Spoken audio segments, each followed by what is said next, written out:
Subhanallah, Subhanallah, Subhanallah, Subhanallah, Alhamdulillah, Alhamdulillah, Alhamdulillah, Alhamdulillah. El Jesús humano y el deísmo cristiano. Los seres humanos están diseñados para vivir de acuerdo con ciertas leyes naturales que cualquier persona puede descubrir mediante la observación, la experiencia y el razonamiento.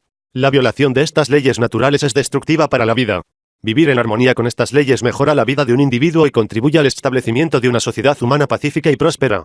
Un hombre llamado Jesús llamó a esta sociedad ideal, el reino de Dios, en la tierra. Mi nombre es John L. y quiero compartir mi descubrimiento del Evangelio original, Buenas Noticias, de Jesús. Si miramos más allá de los mitos y teorías teológicas que tienen, acumulados alrededor de Jesús, podemos ver a un ser humano real con un mensaje vital para nosotros hoy. Punto. Jesús dijo que todos saben la verdad, está escrito en los profetas y todos serán enseñados por Dios. Todos los que han escuchado y aprendido del Padre vienen a mí. Juan 6:45.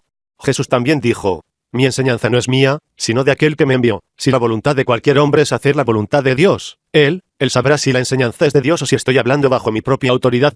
Juan 7:16-17. Según estas declaraciones, las personas ya conocen la voluntad de Dios y aquellos que buscan seguirla pueden reconocer que Jesús está enseñando la verdad, y se sentirán atraídos por Jesús. Jesús resumió la verdad o mandamientos, leyes, de Dios como, amarás al Señor tu Dios con todo tu corazón, y con toda tu alma, y con toda tu mente. Este es el mayor mandamiento. Y el segundo es así, amarás a tu prójimo como a ti mismo. Mateo 22:37-39. La palabra amor significa apreciar o valorar. Debemos apreciar a Dios como el dador de la vida, y debemos valorar la vida en otras personas tanto como valoramos la vida en nosotros mismos. Punto. En su parábola de los talentos, Mateo 25:14-30, Jesús enseñó que mostramos nuestro amor a Dios por cómo usamos la vida que Dios nos ha confiado. En su parábola del buen samaritano, Lucas 10:30-37, Jesús enseñó que no amamos a los demás cuando causamos sufrimiento humano o cuando no tratamos de aliviar el sufrimiento humano cuando podemos hacerlo. Punto. Desafortunadamente, poco después de la vida de Jesús, un hombre llamado Pablo de Tarso comenzó a proclamar un mensaje muy diferente.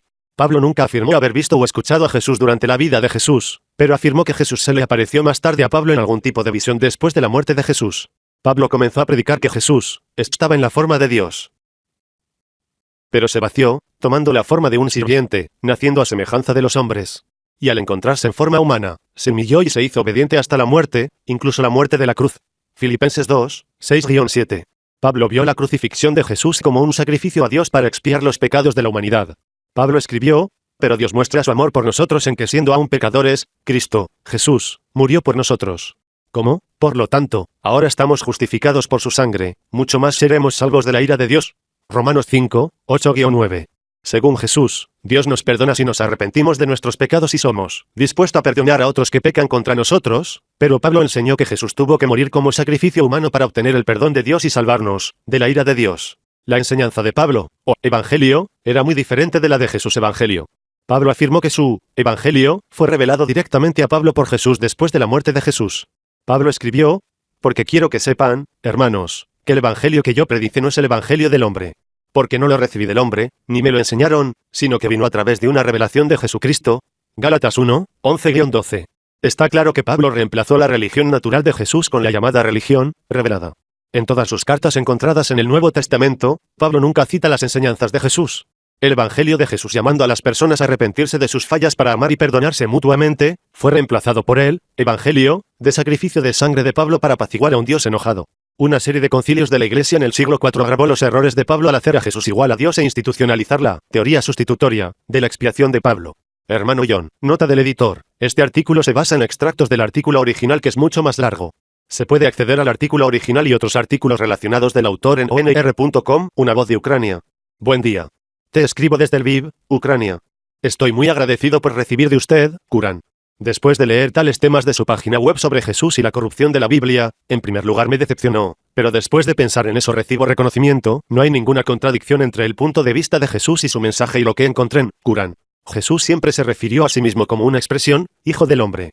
También se acerca de la historia de la creación de un texto griego crítico del Nuevo Testamento Nestle Aland a partir de fragmentos de oraciones de diferentes fuentes de diferentes marcos temporales. Escribo eso porque no encontré contradicción entre el mensaje real de la Biblia y la última revelación de Dios. Gracias por su ayuda para encontrar la verdad completa del Corán solo sin referirse a la tradición del hombre. Todavía no he decidido presentarme, tengo que evaluar cómo va a cambiar mi vida. Recientemente supe que en mi ciudad hay una pequeña organización de musulmanes tradicionalistas. Gracias. Encontré en la biblioteca pública varios libros sobre historia de la religión islámica. Adiós. Igor, versículos de la Biblia. Proverbios de Salomón. Confía en el Señor con todo tu corazón, y no te apoyes en tu propio entendimiento. En todos tus sentidos, reconócelo, y Él dirigirá tu camino. Proverbios 3, 5-6. El que guarda sus labios guarda su alma. Proverbios 13, 3. El que oculta sus pecados no prospera, pero el que los confiesa y renuncia, encuentra misericordia. Proverbios 28, 13.